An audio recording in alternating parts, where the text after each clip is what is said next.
Olá, eu me chamo Paulo Roberto, sou integrante da equipe Ultron e faço parte da equipe de programação. Iremos falar aqui nesse vídeo sobre o sensor óptico e o sensor ultrassônico. O sensor óptico basicamente é um componente eletrônico constituído por um emissor e um receptor. Ele utiliza as ondas infravermelhas para poder fazer a detecção de algum objeto. Só que esse sensor, ele precisa que o objeto esteja bem próximo dele para que ocorra essa detecção. Logo, porque é necessário que o emissor mande a onda infravermelha e ela é refletida pelo objeto e logo em seguida ela é detectada pelo receptor. Se o objeto estiver muito longe, essa onda que retorna refletida, ela não consegue alcançar o receptor e daí não é viável para longas distâncias. Aqui nós temos o módulo do sensor infravermelho, que é uma vantagem utilizar ele porque você consegue fazer o ajuste, meio que um ajuste fino, para poder calibrar o circuito, visto que ele tem um resistor aqui variável e é possível fazer essa calibração aqui. Já só o componente mesmo, sem o módulo, é o que eu trouxe aqui para vocês, ele não tem esse resistor variável, e daí é necessário ir colocando resistores e até fazer a calibração certa.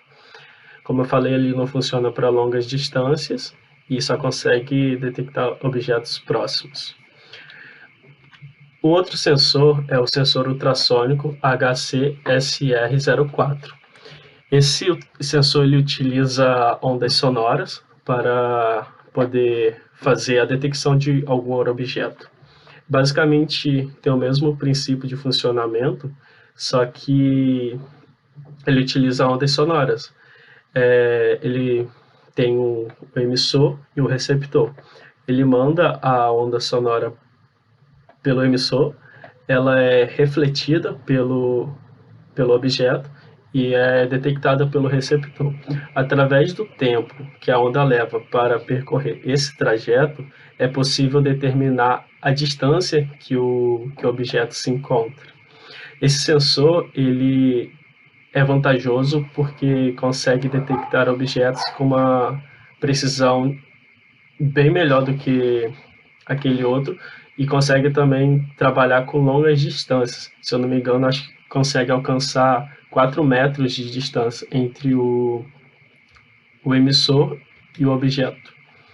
Só que o nosso projeto provavelmente será utilizado o sensor óptico, pois ele será utilizado para poder saber se o carrinho, se o micromouse está dentro do trilho ou se está dentro da pista.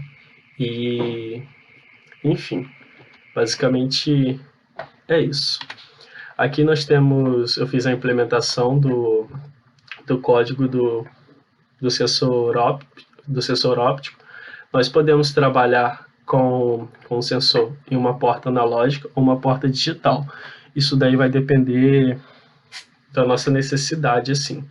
Eu deixei comentado a parte digital, mas caso seja necessário é só descomentar e seguir aqui o código. A vantagem de trabalhar com analógico é porque conseguimos determinar a intensidade com que o sinal chega no receptor. E já a digital, ela trabalha basicamente com 0 ou 1. Então, eu fiz aqui o código, né, da implementação do mesmo, que precisamos importar as bibliotecas para fazer a leitura dos sinais. Declarei o pino, esse daqui é o pino analógico do BeagleBone. Aqui eu fiz a inicialização dele, iniciei ele como um input.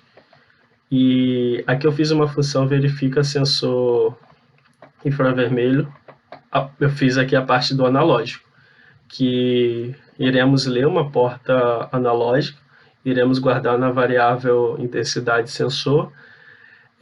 O valor que iremos receber aqui precisa ser trabalhado, e no momento eu não tenho o micromouse em mãos, ou não tenho o BeagleBone em mãos, e nem o sensor para eu poder trabalhar em cima desse valor para que consigamos ler, consigamos entendê-lo.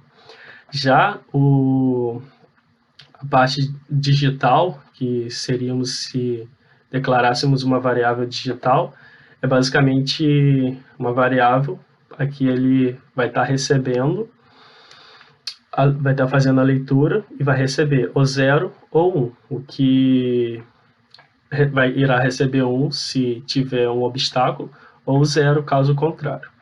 E aí aqui a intensidade, aí aqui iremos retornar a intensidade do sensor. Daqui não precisa tratar o valor obtido, porque basicamente é 0 ou 1. Já o sensor ultrassônico, ele necessita de 2 pinos, o emissor e o receptor. Aqui nós fizemos a declaração deles, como o emissor ele é um output e o receptor vai ser um input. Fizemos a declaração aqui como sendo baixo, a saída de início do emissor, e daí aqui eu criei uma variável para poder determinarmos a distância. Eu setei aqui os pulsos de start, o pulso de fim, e enquanto estamos aqui, note que eu trabalhei só com variável digital, não analógica. Enquanto for 1, a entrada do receptor, nós vamos ficar calculando o tempo. Enquanto for 0, vamos ficar calculando o tempo. E caso for 1, aí nós temos o tempo de fim, né? Porque detectou alguma coisa. A partir desse tempo de fim menos o do início, nós conseguimos determinar a duração do pulso. E através dessa duração, conseguimos determinar a distância, porque através do tempo, né, que nós obtivemos, nós multiplicamos por essa constante e conseguimos determinar a distância. E aqui retornamos a distância. Então, basicamente, o meu estudo foi sobre isso, nesse trabalho. Agradeço a todos pela atenção e até a próxima. Valeu!